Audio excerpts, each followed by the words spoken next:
ബംഗ്ലാദേശിലെ ഇടക്കാല സർക്കാരിനെ വെട്ടിലാക്കി ഷെരീഫ് ഉസ്മാൻ ഹാദിയുടെ കുടുംബം. ഹാദി കൊല്ലപ്പെട്ടതിന് പിന്നിൽ മുഹമ്മദ് യൂനിസ് സർക്കാർ എന്ന് ഹാദിയുടെ സഹോദരൻ തെരഞ്ഞെടുപ്പ് നീട്ടിവെക്കാനുള്ള തന്ത്രങ്ങളുടെ ഭാഗമായിരുന്നു ആക്രമണം.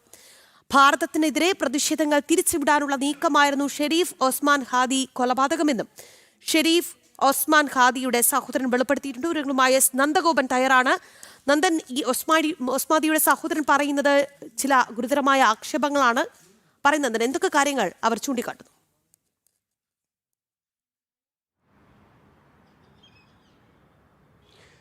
ഷെരീഫ് ഉസ്മാൻ ഹാദി ഇയാൾ അവിടുത്തെ ഒരു യുവജന നേതാവായിരുന്നു. ഇയാളുടെ നേതൃത്വത്തിലായിരുന്നു ഷെയ്ഖ് ഹസീന സർക്കാരിനെതിരെ വലിയ പ്രതിഷേധം നടത്തിയതും അത്തരം ആക്രമണങ്ങൾ അഴിച്ചുവിട്ടതും ഈ ഷെരീഫ് ഉസ്മാൻ ഹാദിയുടെ നേതൃത്വത്തിലുള്ള ഒരു സംഘമായിരുന്നു. എന്നാൽ കഴിഞ്ഞ 17-ാം തീയതി അജ്ഞാതരുടെ വെടിയേറ്റ് ഇയാൾ കൊല്ലപ്പെടുന്ന സാഹചര്യം ഉണ്ടായിരുന്നു. ഇതിനെ തുടർന്ന് ബംഗ്ലാദേശിലുടനീളം വലിയ സംഘർഷങ്ങൾ പൊട്ടിപ്പുറപ്പെട്ടു. ഈ സംഘർഷത്തിൽ അവിടുത്തെ ന്യൂനപക്ഷമായ ഹിന്ദുക്കൾക്ക് നേരെ വലിയ ആക്രമണങ്ങൾ അഴിച്ചുവിടുന്നു. ഹൈന്ദവ ക്ഷേത്രങ്ങൾ തകർക്കുകയും അതേപോലെ തന്നെ നിരവധി വീടുകൾ അഗ്നിക്കിരയാക്കുകയും അങ്ങനെ വളരെ സംഘടിതമായി തന്നെ ഒരു വിഭാഗത്തിന് നേരെ, ന്യൂനപക്ഷ വിഭാഗമായ ഹിന്ദുക്കൾക്ക് നേരെ വലിയ രീതിയിലുള്ള സംഘടിത ആക്രമണങ്ങൾ ബംഗ്ലാദേശിൽ നടക്കുന്നു. ഇത്തരമൊരു സാഹചര്യത്തിൽ ഇപ്പോൾ ഈ ഉസ്മാൻ ഹാദിയുടെ കുടുംബം വ്യക്തമാക്കുന്നത് ഈ സംഘർഷങ്ങൾക്ക് കാരണം ഈ ഉസ്മാൻ ഹാദിയുടെ കൊലപാതകമാണ്. എന്നാൽ ആ കൊലയ്ക്ക് പിന്നിൽ മുഹമ്മദ് യൂനിസ് സർക്കാരിൻ്റെ കുതന്ത്രമാണ് എന്നുള്ളതാണ് പ്രധാനമായും സൂചിപ്പിക്കപ്പെടുന്നത്. അതായത് താൽക്കാലിക സർക്കാരാണ് ഇപ്പോൾ ബംഗ്ലാദേശിൽ ഭരിക്കുന്നത്. ഷെയ്ഖ് ഹസീനയുടെ ഭരണം കഴിഞ്ഞതിന് ശേഷം അവിടെ ഇപ്പോൾ ഒരു താൽക്കാലിക സർക്കാർ മുഹമ്മദ് യൂനിസിന്റെ നേതൃത്വത്തിൽ അധികാരത്തിൽ വന്നിരിക്കുന്നു.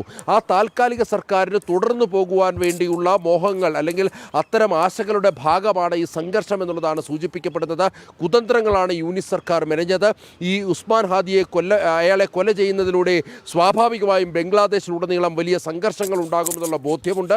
ആ ബോധ്യത്തിൽ, അതായത് ആ സംഘർഷത്തിൻ്റെ ഫലമായി തന്നെ തെരഞ്ഞെടുപ്പ് സ്വാഭാവികമായും നീട്ടിവെക്കേണ്ട സാഹചര്യമുണ്ടാകും. ഇതിൻ്റെ അടിസ്ഥാനത്തിലാണ് പ്രധാനമായും ഈ ഉസ്മാൻ ഹാദിയെ കൊലപ്പെടുത്തിയത് എന്നുള്ളതാണ് ഉസ്മാൻ ഹാദിയുടെ സഹോദരൻ വളരെ പരസ്യമായി തന്നെ വ്യക്തമാക്കിയത്. മാത്രമല്ല, ഇന്ത്യക്ക് ഭാരതത്തിനെതിരെ ഇത്തരം നീക്കങ്ങൾ, ഇത്തരം പ്രതിഷേധങ്ങൾ വഴിതിരിച്ചു വിടുവാനുള്ള നീക്കവും ഇതിൻ്റെ ഭാഗമായി നടന്നു.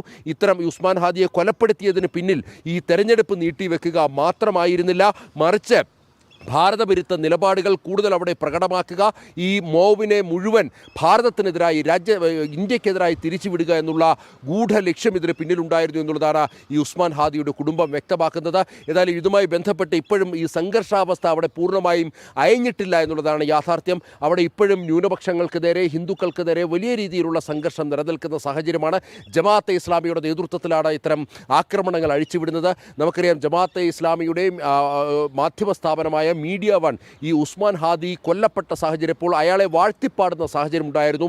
അയാൾക്ക് വലിയ അംഗീകാരം നൽകുന്ന, ഈ ചാനലിലൂടെ, വലിയ മീഡിയ വൺ എന്ന് പറയുന്ന ചാനലിലൂടെ വലിയ അംഗീകാരം നൽകുന്ന സാഹചര്യം ഉണ്ടായിരുന്നു. ഏതായാലും വലിയ ഭാരതവിരുദ്ധനാണ്, രാജ്യത്തിനെതിരെ, ഭാരതത്തിനെതിരെ നിലകൊള്ളുന്ന ആളായിരുന്നു ഉസ്മാൻ ഹാദി. ഏതായാലും അയാൾ അജ്ഞാതനാലാണ് കൊല്ലപ്പെട്ടത്. അത് ഈ ഭാരതത്തിന്റെ കൈകളിൽ പിന്നിലുണ്ട് എന്നുള്ള ആരോപണങ്ങൾ വെട്ടിലാക്കുകയാണ് ഉസ്മാൻ ഹാദിയുടെ കുടുംബം എന്നുള്ളതാണ്. നന്ദനാണ് വാർത്തയുടെ വിശദാംശങ്ങൾ നൽകിയത്.